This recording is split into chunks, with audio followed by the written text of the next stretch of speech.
એ mummy તું હું એકલી એકલી બડબડ કરશો મારા શાંતિથી ફેરવીને. મારે કાંઈ સાંભળવું નથી ભાભીનું. તમને છે ને ગઈઢાને આ જૂની પેઢીનું છે ને એટલું હજી મગજમાં છે ને કે આ નવી પેઢીને તમે એક્સેપ્ટ નથી કરી શકતા, સ્વીકારી નથી શકતા. એટલે જ તમને અટાણ છે ને અટાણની બાયુમાં કંઈક ને કંઈક વાઘ ગોતો છો. બાકી ભાભી તો હારા જ છે, પણ અત્યારના સમયના છે એટલે થોડાક એની રીતે જીવવાવાળા છે. તો તમે છે ને આ જૂની પેઢીને હવે વિચારોને હું પકડીને બેઠા છો. શાંતિથી જીવો ને, ખાઓ પીઓ ને, માળા કરો ને. ઈ કાંઈ ના કે તો કાંઈ નહીં, તારે હવે જાણીને હું કરવું છે.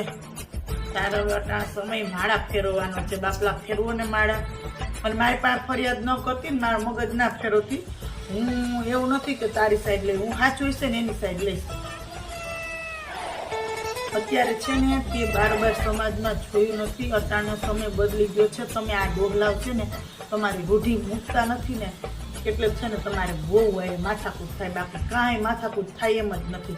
ના હો 2-5% હોવી વાયડી હોય, પણ આપણે તો કેવી ડાય છે ભાઈ, શાંતિથી જીવે છે ને શાંતિથી તો તું જીવી લે ને ભાઈ.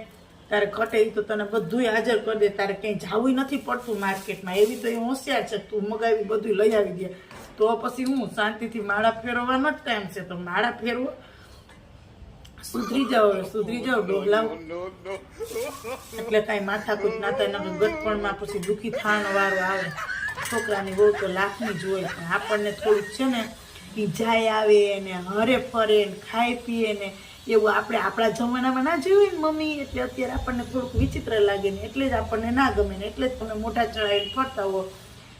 એ અત્યારની પેઢીને ગમે નહીં અને માથાકૂટ એમાંથી થાય. એટલે આ બધું મૂકી અને માળા ફેરવા માંડીને મને તો તું છે ને કોઈ દી ભાભીની ફરિયાદ આવું ને આટો દેવા કંઈ કરતી જ નહીં. કારણ કે આપણી ભાભી છે ને એવી કોઈની, મારી ભાભી છે ને એવી નથી.